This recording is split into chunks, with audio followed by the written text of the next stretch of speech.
నమస్తే అన్న అందరికీ నమస్కారం. బస్సు డ్రైవర్లతో గొడవ పడుతూ ఉన్నారా? అయితే తస్మాత్ జాగ్రత్త. ఇలాగే గొడవ పడిన ఒక అమ్మాయిని చంపేందుకైతే బస్సు డ్రైవర్ అయితే ప్రయత్నం చేశాడు. వివరాల్లోకి వెళితే Bengaluru BMTC Bengaluru metropolitan transport corporation driver అరాచకానికి సంబంధించిన వీడియో సోషల్ మీడియాలో వైరల్ అవుతూ ఉంది. బెంగుళూరు నగరంలోని ఒక సిగ్నల్ దగ్గర యువతిపైకి బస్సును పోనించాడు. ఆ అమ్మాయి తనతో గొడవ పడిందన్న కారణంతో ఆ యొక్క డ్రైవరు ఇంత కఠినంగా వ్యవహరించాడు. బస్సు ముందు అమ్మాయి ఉందని తెలిసినా ఆమెను తోసుకుంటూ బస్సును నడిపాడు డ్రైవర్. అయితే ఆ ప్రమాదం నుంచి ఆ అమ్మాయి త్రుటిలో తప్పించుకుంది.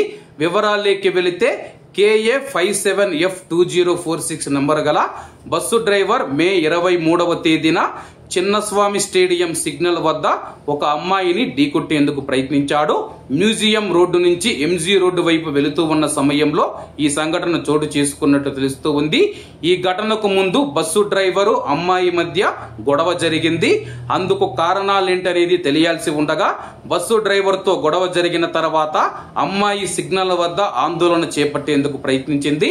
డ్రైవర్ ఆ యొక్క పరిస్థితిని చక్కదిద్దే ప్రయత్నం చేయలేదు, లేదంటే పోలీసులకు సమాచారం ఇవ్వలేదు.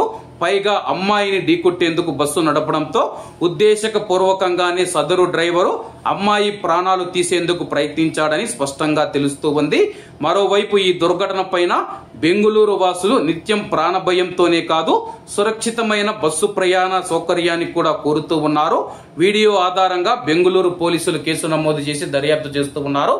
కాబట్టి ఎవరైనా సరే కానీ, కారు డ్రైవర్ కానీ, లేకపోతే జీపు డ్రైవర్ కానీ, బస్సు డ్రైవర్ కానీ, లారీ డ్రైవర్ కానీ ఎవరితో గొడవలు పడద్దండి. వాళ్ళకి ఏదైనా సమస్య ఉంటే కానీ దయచేసి వెళ్ళి పోలీస్ స్టేషన్లో కంప్లైంట్ ఇవ్వండి. లేదంటే మనసులో ఇలా పెట్టుకొని రోడ్డు పైన మనం వెళుతూ ఉన్నప్పుడు మనల్ని చంపేదానికి ప్రయత్నం చేస్తారు. కాబట్టి అందరూ బాగుండాలి, అందులో మనం ఉండాలి. అందరికీ నమస్తే అన్న, జై హింద్.